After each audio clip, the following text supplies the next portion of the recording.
국정감사 첫날 제가 이런 내용의 질의를 했었습니다. 양평고속도로 종점이 2번 변경됐는데 두 번째 변경할 때 원래 IC에 붙이기로 했던 종점을 대통령 처가 땅 쪽으로 옮겼다. 그래서 대통령 처가는 고속도로 건설로 인해 토지 보상을 받을 수 있게 되고 그 땅에서 흑염소와 칠면조까지 키우고 있었던 걸 보면 미리 정보를 알고 보상금을 더 받기 위해 최대한의 노력을 한 것으로 보인다. 이랬고요. 장관님께서는 보상금 그 큰 돈도 아닐 텐데 설마 그 보상금 받으려고 종점에 손댔을지 의문이다. 이렇게 답을 하셨고 슬라이드. 같은 날 여당 의원님 질의에 답하시면서는 정확한 것은 아니지만 현재의 노선을 기준으로 하면 처가 땅과 고속도로가 아주 근소하게 안 겹치는 것으로 확인했다. 그래서 당연히 보상 대상도 아니다. 이렇게 답변을 하셨습니다. 네, 의원님 질의 이후에 질의하셨을 때는 제가 이 내용을 충분히 정확하게 인지를 못했었고요. 질의 이후에 확인을 하니까 아마 따로 설명드렸을 것 같은데 이런 내용입니다. 예. 제가 지금부터 첫 번째 대안 노선으로 추진될 경우에 처가 땅이 보상 대상이 된다는 거. 두 번째 대통령의 처갓집 식구분들이 크던 작던 토지 보상금에는 늘 진심이신 분들이기 때문에 이번에도 그랬을 거라는 점, 이 두 가지를 증명해 보이겠습니다. 자, 첫 번째 보상 대상이 맞는가? 국토부가 의원실로 세부 노선 자료를 제출하셨고요. 슬라이드. 근데 감사하게도 이 제출받은 노선도를 보니까 확실하게 보상 대상이 된다는 확신을 제가 가질 수 있게 됐습니다. 화면의 보라색 부분이 처가 땅이고요. 산비탈이라 매매 자체가 어려운 땅입니다. 빨간색 두 줄로 표시된 선이 대안 노선인데요. 국토부가 이제 저 그림을 가져와서 처가 땅과 미세하게 비껴간다 이렇게 설명을 했습니다. 다음 슬라이드. 더 정확하게 볼 수 있도록 제출받은 노선도를 그대로 위성지도에 옮겼습니다. 좌표를 정확하게 유지하면서 대입했고요. 자, 빨간색 대안 노선이 하얀색 선과 교차하는 것이 보이실까요? 하얀색과 빨간색이 교차하는 부분 보이시죠? 네. 이 하얀색 선은 대통령 처가 땅을 위해 만들어져 있었던 기존의 진출입 도로입니다. 이 도로가 없으면 이 땅은 완전히 맹지가 되고요. 다음 슬라이드. 실제 사진으로 보여드리면은 저 빨간색 부분이 종점으로 연결되는 거고요. 당연히 바로 밑에 있는 작은 도로는 폐쇄되겠죠. 제가 국토부 실무진과 도로공사 실무진에 확인했을 때도 대안노선 신설되면 이 진출입로는 폐쇄될 것이다. 이런 답변을 받았습니다. 장관님, 이렇게 되면 다음에는 어떤 일이 발생하나요? 뭐 맹지라서 보상을 받는다 이런 말씀을 하실 의도이신 것 같은데요. 제가 알려드릴게요. 예, 슬라이드. 그리고, 예. 네, 일단 한번 보셔요. 토지보상법 74조. 일부가 수용됨으로 인해 종래의 목적으로 사용하는 것이 곤란해진 토지는 소유자가 매수 청구할 수 있다. 시행령 39조 1항 3호. 공익사업 시행으로 교통이 두절되어 사용이나 경작이 불가능해지면 매수 청구할 수 있다. 이렇게 되어 있고요. 이 도로 없어지면 맹지가 되는 처가 땅은 당연히 토지 수용을 청구할 수 있게 됩니다. 교통이 두절되니까요.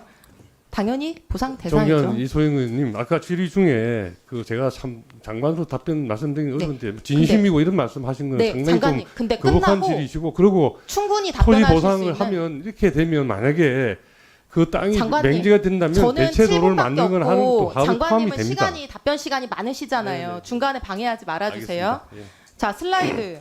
도로공사에 확인해 보니까 고속도로 건설로 인해서 기존 도로가 폐쇄되고 잔여지 보상을 받은 사례가 6년 동안만 190건이고요. 다음 슬라이드. 대통령 처가는 이 부근에 확인된 것만 7,240평을 가지고 있습니다. 더 있을 가능성도 있고요. 중요한 것은 이 땅들이 토지 보상으로이 아니면 매매하기가 어려운 땅이라는 것입니다. 매수자도 없고 재산세만 나가는데 기왕 고속도로 오는 김에 내 땅도 처분할 수 있으면 얼마나 좋을까. 그래서 보상을 노리고 종점을 여기로 붙였다는 거에 증거는 지난번에 보여드린 흑염소와 칠면조인데요. 다음 슬라이드. 이번에 가보니까 여기서 양봉도 하고 있었습니다. 사진에 보이는 게 양봉통이고요. 흑염소, 칠면조, 꿀벌 이 세 가지 동물의 공통점이 뭔지 아십니까? 셋 다 토지보상법 시행규칙 별표 3에 보상 대상으로 규정되어 있는 것들이라는 것입니다. 저는 이게 충분히 증거가 된다고 생각을 하고요. 다음으로 보상금 몇 푼 받으려고 과연 이런 일을 했을 것이냐 이런 부분인데요. 저는 장관님께서 이 최은순 씨가 어떤 분인지 잘 모르셔서 하신 말씀이라고 생각을 합니다. 장관님이나 저 같은 일반인들과는 정말로 다른 분이라는 것을 제가 말씀드리겠습니다. 몇 가지 사례만 알려드릴게요. 자, 슬라이드. 대통령 장모 최은순 씨는 2001년 충남 아산시 배방읍 장제리 일대 토지를 매수합니다. 불과 1년 후인 2002년 철도청에 토지가 수용됩니다. 복선전철 사업에 이 토지가 편입되거든요. 어떻게 귀신같이 알고 1년 전에 땅을 샀을까? 다음 슬라이드. 바로 옆에 땅입니다. 그로부터 2년 후인 2004년에 나머지 땅이 LH에 수용됩니다. 아산 신도시 개발 사업에 토지가 편입된 건데 배방읍 개발되는 타이밍 굉장히 잘 알고 들어간 것 같죠? 이때 LH한테 받은 토지 보상금 다음 슬라이드. 129억 원입니다. 토지 보상 사례는 양평군에도 있습니다. 다음 슬라이드. 지금 종점이 붙는 양평군 병산리의 다른 땅입니다. 장모 최은순 씨는 상속받아서 가지고 있었던 땅을 굳이 2003년에 지목 변경을 합니다. 임야에서 대지로. 대지가 훨씬 가치가 높죠. 그리고 2004년에는 필지 분할을 합니다. 보상금 많이 받기 위해서 주로 하는 행위입니다. 그리고 나서 딱 바로 다음 해인 2005년에 국토부에 의해서 수용이 됩니다. 중부내륙고속도로 건설하면서 이 땅이 편입됐기 때문이죠. 최은순 씨는 보상받기 가장 좋은 컨디션에서 보상금을 받았는데 어떻게 미리 안 것처럼 이렇게 1, 2년 전에 작업을 했던 것인지 저는 매우 신기합니다. 저는 전문 용어로 이런 분들 선수라고 부른다고 생각을 하고요. 작은 보상금이라도 놓치지 않고 국가 SOC 사업이 진행될 때마다 엄청난 정보력으로 미리 움직여서 땅을 사거나 최적의 보상 컨디션으로 만들어서 보상금을 받고 그걸로 부자가 된 분들을 보상금 선수라고 합니다. 이래도 설마 푼돈 때문에 그랬을 거라고 생각하시나요? 예, 장관님 아직 30초 남았는데 장모 최은순 씨는 과거에 국세청이 발표한 부동산 투기자 명단에도 이름을 올린 적이 있는 분이고 제가 앞서서 말씀드린 내용은 LH 도로공사 철도공단에 확인하시면 바로 알 수 있는 팩트입니다. 이런 분들이 지금 대한민국 최고 권력자의 가족이 되셨고요. 아시다시피 지방군청 공무원 인맥까지 동원해서 최대한의 이익을 취하던 분들인데 어마무시한 대통령 사위 권력을 이용 안 했을 것 같습니까? 정말 냉정하게 생각해 보시고. 네, 종려는 이소영 의원님 지적 사항에 대해서 제가 말씀을 드리겠습니다. 아까 제가 거론하신 분은 좀 개인적으로 모르시는 분이지만 적어도 제가 30년, 40년 근무한 이 국토교통부 공무원들이 이런 외압의 노선을 바꾸고 해주지 않았을 거라고 저는 확신을 믿고 있고요.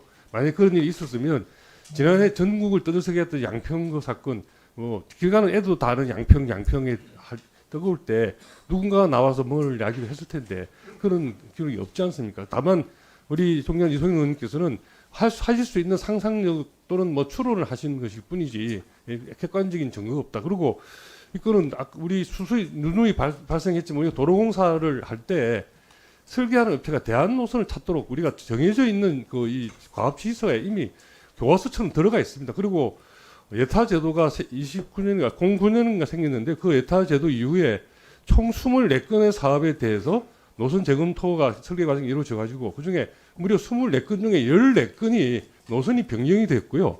변경된 노선이 변경된 14건들의 평균 변경률이 무려 77%입니다. 그러니까 이 건이 그냥 어쩌다가 생긴 아주 예외적인 일이 아니고 설계하는 업체가 들어가서 정말 설계 기술자 입장에서 예타는 이코노미스트들이 하는 겁니다. 이코노미스트들이 그 숫자를 갖고 한 예타를 받아보고 엔지니어적인 입장에서 정말 들어가서 최적대한 노선을 찾도록 과업지휘서에 되어 있고 그 과업지휘서는 지난 정부에서 만든 겁니다. 그거에 따라서 정말 기술자적인 양심을 가지고 설계를 대안을 찾은 것이지 이런 일 때문에 찾았으면 알았다라고 저는 개인적으로 확신을 하고요. 아까 말씀하신 맹지 문제는 저도 85년에 건설부 입사해서부터 보상 법도 만들고 실무도 담당해 봤는데 이런 것 같으면 교각을 채워서 들어가든지 그렇지 않으면 정말 맹지가 될 것 같으면 진입도를 만들어 주든지 하는 것이 훨씬 보상비보다 싸기 때문에 그렇게 안 하면 담당 공무원이 다칩니다. 그래서 그거는 종년 이소영 의원님께서 지나치게 좀 과다 걱정을 하신 것 같고 이 실무를 아는 행정 공무원 입장에서 보면 그렇게 그 7,000평이나 되는 땅이 이 보상금을 받도록 그렇게 도로 설계를 하지 않는다. 그렇게 말씀을 제가 드리겠습니다. 장관님 지금 말씀하신 내용들 작년에 원희룡 장관님께서도 다 똑같이 말씀하셨던 내용이 그것이 진실에 가까우니까 원장님도 이야기하시고 저도 이야기하는 거 아니겠습니까?